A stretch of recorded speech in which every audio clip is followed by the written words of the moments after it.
Number 10. Coral Edgar. In 2020, 26-year-old aspiring model Coral Edgar lured her ex-boyfriend Lee McKnight to her home in the English city of Carlisle with the promise of a booty call. When McKnight arrived, he was tied to a chair and viciously attacked by a group of people over some drug debts that he owed. The assailants beat McKnight within an inch of his life and then tossed him into a nearby river where he drowned. A farmer found his body several hours later. A medical examiner counted 36 different head wounds, several cracked and broken ribs, and a fractured skull, and described McKnight's body as resembling a torture victim. The injuries showed that he was punched, kicked, stomped on, and struck with a riding crop, later identified as the property of Coral's mother, 47-year-old Carol Edgar. As it turned out, McKnight was a street-level drug dealer. He was in debt to one of the suspects, 26-year-old Jamie Davison, who was reportedly under pressure from high-level dealers to pay up. Davison recruited 26-year-old Aaron Graham and 18-year-old Jamie Lee Roberts as extra muscle, and Carol Edgar was also present during the beating. Jamie Roberts' father, 51-year-old Paul Roberts, brought his son fresh clothes after the fight and destroyed Jamie's blood-stained clothing. Coral and the other suspects were charged with McKnight's murder. In court, Coral claimed that she curled up into a ball and cried while everyone else assaulted McKnight. She insisted that she only witnessed one punch being thrown and that she didn't see the attackers, and that she was too afraid to confront them due to her fragile mental health. Meanwhile, the rest of the defendants also maintained their innocence and pointed the finger at each other. Everyone, including Coral, was found guilty. Coral received a life sentence with a minimum of 13.5 years. Coral, who admitted to letting the attackers use her car to transport McKnight to the river, was sentenced to life with a minimum of 13 years. Davison received the harshest sentence of life with a minimum of 30 years, and the other 3 men were imprisoned for life with minimum sentences ranging between 16.5 and 26 years. Number 9. The Height Murders. Early one morning in 2008, 911 operators in Effingham County, Georgia, received a call from a woman who could barely speak. She said she and 2 other family members were shot, and it took several minutes for her to explain where they lived. Law enforcement arrived at the home of a prominent and well-respected family to find 59-year-old Philip Height and his 32-year-old son Carey shot dead in their beds. Philip's wife, Linda, the 911 caller, had also been shot but survived. Philip and Carey Height were successful real estate investors who worked together in the family business. It was hard to understand who would want the church-going family men dead.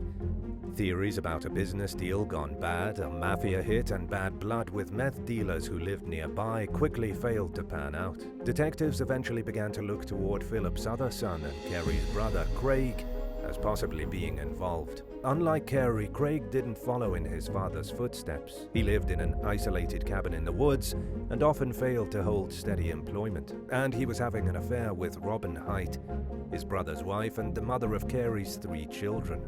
The affair had deeply divided the Height family. Tensions worsened when Philip confronted Robin about her actions and nearly reached a boiling point when Carey sent a helicopter over Craig's cabin in search of evidence of the affair. That alone seemed like motive enough for Craig to murder his dad and brother, but investigators soon uncovered evidence of an additional incentive. Shortly before the murders, Craig had looked into buying a large amount of land that he couldn't have possibly afforded on his own, telling the realtor that he expected to run into big money soon.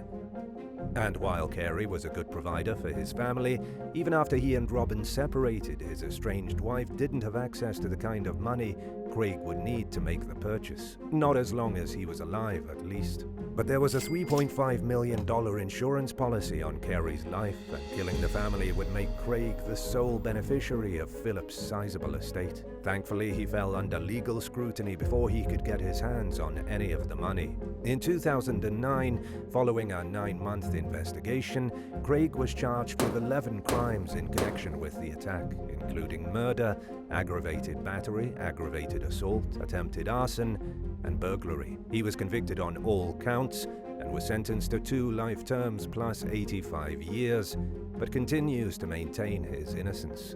Robin Height denied any involvement in the murders. She said the affair with Craig began when Carey's work demands caused him to neglect the marriage, and that Craig gave her the attention she craved and wasn't getting from her husband. While some believe she had some knowledge of the murders beforehand, these suspicions were never proven, and she was never criminally charged.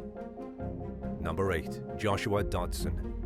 While searching for an 18-year-old wanted car thief named Joshua Dodson in 2022, police raided his girlfriend's home in Manchester, England. They initially found no signs of the 6-foot-tall fugitive, but then they noticed that a large stuffed bear in the corner of a room appeared to be breathing. Dodson had cut a hole in the stuffed animal's bottom and somehow wriggled his way inside. He ultimately admitted to stealing an SUV, a van, and 2 tablets, driving without a license, and speeding away from a gas station without paying. The judge imposed a 9-month jail sentence, along with a 27-month driving ban. In a tweet, the Greater Manchester Police wrote that Dodson was now stuffed behind bars and that they had a more than bearable time bringing him to justice. Number 7. Benjamin and Erica Schiffer. During a Memorial Day vacation to Ocean City, Maryland in 2002, 24-year-old former Navy SEAL Benjamin Schiffer and his wife Erica befriended 32-year-old Joshua Edward Ford and 51-year-old Martha Guinea Crutchley. Joshua and Martha were a couple from Fairfax, Virginia, who were also vacationing in the area. The two couples partied together at a nightclub before going back to the Schiffer's penthouse suite to continue drinking. At some point during the night, the Schiffer's accused Ford and Crutchley of stealing Erica Schiffer's purse. The disagreement ended with Ford and Crutchley being killed and dismembered. Their remains were thrown in a dumpster in neighboring southern Delaware. 3 days passed before the victims were reported missing. Police checked their hotel room and found nothing unusual. In the meantime, the Schiffer's continued their wild vacation without a care in the world. A week after the murders, they were caught committing a botched robbery at a Hooters restaurant. While searching Erica's purse, an officer found Ford and Crutchley's IDs, along with some spent bullet casings, handcuffs, and the gun that was later proven to be the murder weapon. A ring Erica was wearing was later identified as belonging to Ford. Police found more evidence at the Schiffer's condo, including a photo of the murdered couple, a bullet hole in the bathroom door, and blood on the wall that had been cleaned up. Based on the evidence, it appeared as though Crutchley and Ford tried to hide in the bathroom, but were ultimately unable to escape their killers. Investigators recovered body parts belonging to the couple from a landfill, but were unable to determine Crutchley's manner of death. They also failed to determine a motive for the double murder, but they don't believe the victims tried to steal Erica's purse, and they're pretty sure that the Schiffer's knowingly falsely accused the pair. Both Erica and Benjamin Schiffer appeared to be on paths to success until they met each other and derailed as they fell into each other's previously hidden dark sides. To this day, Benjamin Schiffer has refused to talk, and Erica has given extremely limited information. Benjamin was convicted of 1 count of second-degree murder and received a 38-year sentence. He became eligible for parole in 2017 and has been denied so far, but will be released in 2030. Erica was convicted of first and second-degree murder and was sentenced to life in prison plus 20 years. Number 6. Gregory Fester and Jessica Reed. In 2006, 19-year-old Gregory Fester and his girlfriend Jessica Reed embarked on a multi-state crime spree. It started in Wisconsin, where they stole 2 vehicles along with money, guns, and ammunition. They proceeded to Iowa, where they burglarized 2 houses, making off with $300 and some more ammunition. On the 3rd night, they drove to rural Cass County, Nebraska, and entered the home of a well-respected older couple named Wayne and Shannon Stock, with plans to burglarize it. Armed with 2 shotguns, the couple made their way upstairs where the couple was sleeping. Wayne woke up and tried to wrestle one of the guns from Fester. Reed shot him during the struggle, and he collapsed to the floor, at which point Fester fired a bullet into the back of his head and then fatally shot Shannon in the face. The suspects fled the scene and returned to Wisconsin. At the Stocks' home, police found a uniquely engraved ring that the perpetrators had left behind. They contacted its manufacturer, and a manager eventually found the record of sale from many years earlier. The ring had been stolen in one of Reed and Fester's thefts in Wisconsin, and investigators eventually managed to connect it to the couple. Reed eventually caved under pressure and admitted that she and Fester were responsible for the double murder. She made it sound like she acted at Fester's beck and call, but some diary entries found by police suggest that she got a disturbing level of enjoyment out of the crime and would possibly do it again. As far as motives go, it appears as though the couple went on the crime spree for a sick thrill and needed money to keep it going. Fester pleaded guilty to 2 counts of second-degree murder and a gun charge and was sentenced to life plus 20 years. Reed pleaded guilty to 2 counts of second-degree murder and received 2 consecutive life sentences. Number 5. Ellen Snyder. In 2002, a 43-year-old former mechanic with multiple sclerosis named Mike Snyder went missing in Albuquerque, New Mexico. His wife Ellen said little about his disappearance until she was prodded for answers, at which point she claimed that Mike had skipped town and left her for his gay lover. She finally filed a missing persons report 4 months after her husband vanished. In 2003, she told police that she spoke with Mike and that he was doing fine. Meanwhile, she continued filing tax returns in his name and collected his social security checks on his behalf. Ellen eventually divorced Mike on grounds of abandonment and was awarded the couple's home and possessions. The Snyders' marriage was clearly in peril before Mike disappeared, but Ellen managed to evade any major scrutiny in the case for nearly 8 years. She eventually lost the house she and Mike had built together to foreclosure. Finally, in 2010, police received a tip that Mike was buried in a deep grave beneath a garage that the new property owner had built. They got to digging and, sure enough, found his remains. He had been shot multiple times. Michael Sheffield, Ellen's son from a previous marriage, was finally old enough to be questioned without his mother's presence or consent. He told investigators that he awoke to gunshots one morning and tried to call 911, but his mother told him to hang up and go back to sleep, and that everything was fine. Ellen later summoned Sheffield's help with getting rid of Snyder's body and hired a backhoe to dig the hole. By then, she had allegedly destroyed the family's finances despite having a high-paying career, amassing nearly $500,000 in debts and racking up 30 forgery convictions. Authorities charged Ellen with enough crimes to be locked away for 250 years if convicted. Prosecutors made it sound like a case of greed, citing financial motives and a desire to maintain ownership of the home she shared with Mike and full custody of their daughter. Ellen's attorney, Penny Adrian, argued that money played no role in the case, which she described as a toxic relationship that spun out of control. Adrian claimed that Mike was abusive and that Ellen shot him in self-defense. To many, it sounds excessive to fire 8 bullets into a weakened man who was fraught with health problems. But by the time Ellen went to court, the case had exceeded the state's 6-year statute of limitations for second-degree murder, leaving prosecutors with 2 options: to prosecute her for first-degree murder and hope for a conviction, or to persuade her into taking a plea deal for a lesser charge. They opted for the latter, and Ellen pleaded guilty to voluntary manslaughter, tax fraud, and tampering with evidence. She was sentenced to 11 years in prison and was released in 2018. Number 4. Carione Brown. While responding to a shooting call at 1:30 in the morning in Memphis, Tennessee's Westwood neighborhood in late 2022, police found 21-year-old Jalen Faulkner lying on the ground unresponsive. He was rushed to the hospital in critical condition and later died from his injuries. Based on witness reports of a woman who was seen picking up items at the crime scene before police arrived, investigators identified the victim's girlfriend, 18-year-old Carione Brown, as their main suspect. During questioning, Brown allegedly admitted that Faulkner was shot during their failed attempt to rob a drug dealer together. According to investigators, she let her boyfriend use her Facebook account to lure the dealer to the area for a drug sale.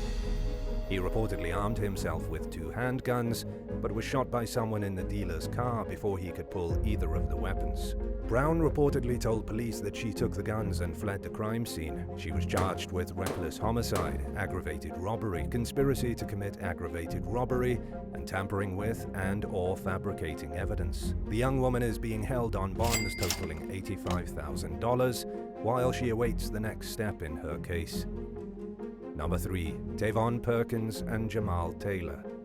Around 1:30 a.m. one morning in 2016, officers from Florida's Lake Mary and Orlando Police Department arrived at a self-storage facility for a canine training exercise and discovered a burglary in progress. Two masked men were using bolt cutters to break into storage units when the police arrived with their dogs. It wasn't long before the officers noticed that the locks on some of the units showed signs of tampering. A few minutes later, they spotted one of the perpetrator's shadows. Surveillance footage showed the perpetrators calmly roaming around the facility for 20 minutes. It was a different story when police arrived. The suspects, later identified as Tavon Perkins and Jamal Taylor, ran the instant they saw the cops. Perkins was captured on the property, and Taylor was apprehended about an hour later after a police helicopter spotted him trying to hide beside a neighbor's house. The two men allegedly accessed the property through a portion of its perimeter fence that wasn't reinforced with barbed wire. Both suspects were booked into the Seminole County Jail on one count of burglary each. A customer named Gary Rivers arrived at his storage unit later that day and was unable to open it with his key. He told local station WESH that there were bolt cutter marks on his lock and that he was grateful to the cops for thwarting the burglary. Number 2. Magdages. One evening in 2004, two masked intruders entered a well-to-do home in a gated community in Westminster, California, and stabbed 55-year-old Edgar to death while restraining her teenage son, Ryan. During questioning, Ryan was unable to give any identifying details about the killers. At the time, Harriet was separated from her estranged husband, Magdi, who was scheduled to go on trial soon for punching her in the face. Investigators theorized that he was worried about the case threatening his career as a respiratory therapist, and they also suspected that he wanted to avoid a costly divorce. Magdages Sons, Ryan and Richard, described their father as a penny pincher who was irrationally preoccupied with spending as little money as possible, despite having enough of it to live comfortably. He was allegedly outraged by the cost of renting an apartment after Harriet pressed charges against him and got an order of protection requiring him to move out, and his blood curdled at the thought of having to fork over a settlement or alimony payments, especially after years of controlling the finances with an iron fist and giving his wife a pitifully meager allowance to cover household expenses with. Magdages denied any involvement in Harriet's murder and moved back into the family home. He found a new lover, moved her in, and carried on with his life. The case went cold until 2013 when a DNA sample from the scene matched to a known gang member named Anthony Edward Bridget, who was in prison on an unrelated case at the time. Bridget refused to speak to detectives, who decided to try tricking Magdages into incriminating himself by posing as relatives of the killers and shaking him down for continued payments for the hit. He took the bait, and both he and Bridget were charged with Harriet's murder. Magdages continued to maintain his innocence, even after his estranged son Ryan urged him to confess. Neither Ryan nor Richard had anything to do with their father at that point, and they believed Magdages had murdered their mother. A jury agreed, and both Magdages and Bridget were convicted and sentenced to life in prison. Bridget's accomplice remains unidentified. Number 1. Burglary victim gets revenge with a bang. After having the window of his pickup truck smashed 8 times over a 3-month period in repeated break-ins, a veterinarian from New Orleans took matters into his own hands. Brendan Batt knew better than to leave anything valuable inside the vehicle, but was tired of having to pay to have his window replaced every time a thief smashed it in order to see if there was anything worth taking inside. He booby-trapped the truck with what he described as a flash bang, which was designed to startle but not physically harm a thief. Speaking with local station 4WWL, he later described the device as a 12-gauge round with no projectile that shoots gunpowder and is extremely loud. To ensure that the flashbang wouldn't cause any serious injuries, he ran a few test rounds. Sure enough, it was only a matter of time before the homemade explosive came in handy. Batt had been rigging the truck daily for 2 months when a curious criminal targeted the vehicle yet again in early 2022. Surveillance footage showed a car pulling up to Batt's truck on the street. A masked individual exited the car, smashed the truck's window, and leaned inside to look for valuables. Just a few seconds later, the thief activated the tripwire and the flashbang exploded in his face. Batt told 4WWL that he doesn't recommend resorting to this method of schooling a criminal, criminal, but he was unapologetic about his decision to do so. The New Orleans Police Department investigated the case and found no reason to criminally charge him, but also cautioned the public to dial 911 instead of taking matters into their own hands. Thanks for watching. Would you rather have a burglar get away with stealing some nice but not extremely expensive or sentimental items from your home, or lose one of your most treasured valuables to a home intruder and never get it back, but at least see them arrested and charged for the crime? Let us know in the comments below, and don't forget to subscribe. See you soon. Bye.